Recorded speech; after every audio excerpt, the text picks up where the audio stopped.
As a young boy, Dr. Robert Wafula grew up in the highlands of Kenya.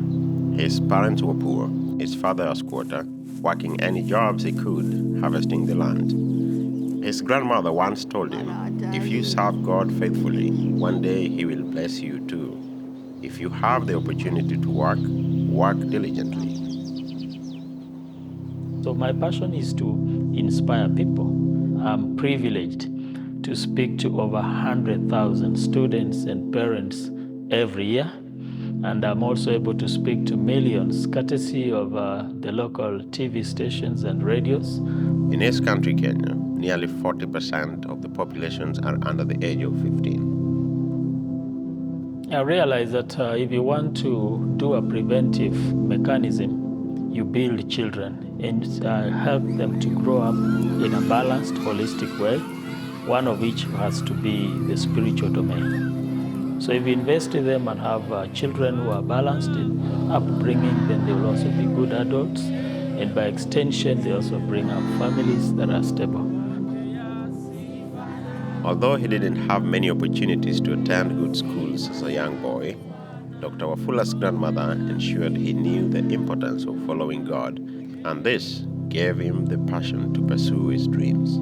I had a passion to be a counselor and a psychologist, but while in the intermediate college, I remember meeting a lady who was a patron. She told me, my son, God brought you here just to train you. This is a stepping stone to your destiny. She really helped me in the issue of prayers, and that is where I also discovered my call. Dr. Wafula inspires the girls to believe in themselves, to have great faith in themselves, and to believe that they can make it. For those who know or work with Dr. Wafula and his wife, know that they treat all children they come across with the same dignity and respect as their own children. One of these children is Esther. Esther's story was a heartbreaking one. She was under the care of her grandmother, who was HIV positive for 15 years.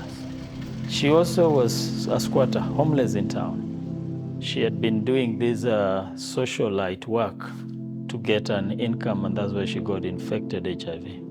So my wife and I got the story, we were touched. We were able to settle that lady, bought her plot, built her house, settled her there.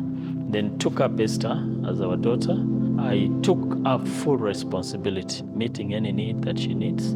Unfortunately, the grandmother died after 3 months because she said her prayers had been answered. She wondered where she can be buried, and she wondered who can take care of her grandchild. So I'm happy that Esther managed to transit to university. She's entering 3rd year.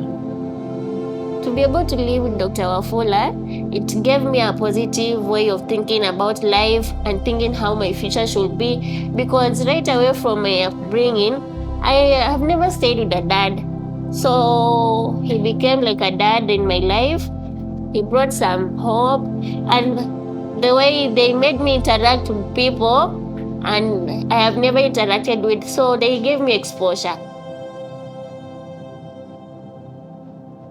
The principles of his grandmother were passed from him to thousands of others, and those principles are what brought me to where I am today.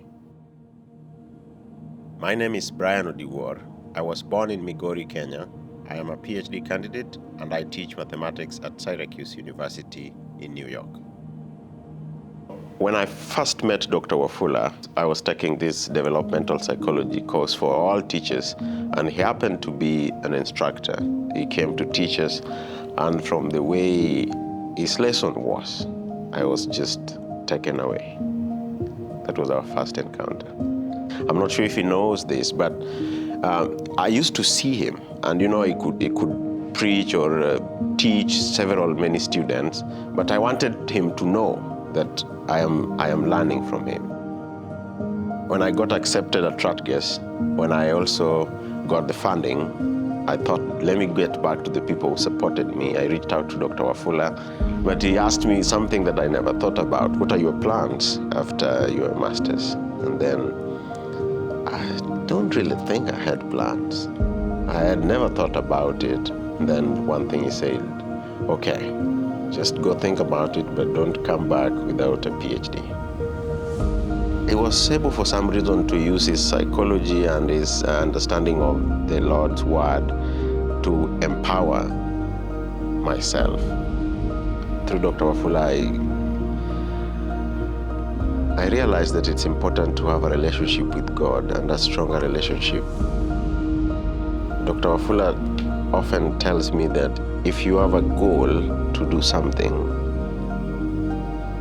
and you believe in God, there's nothing that can stop it.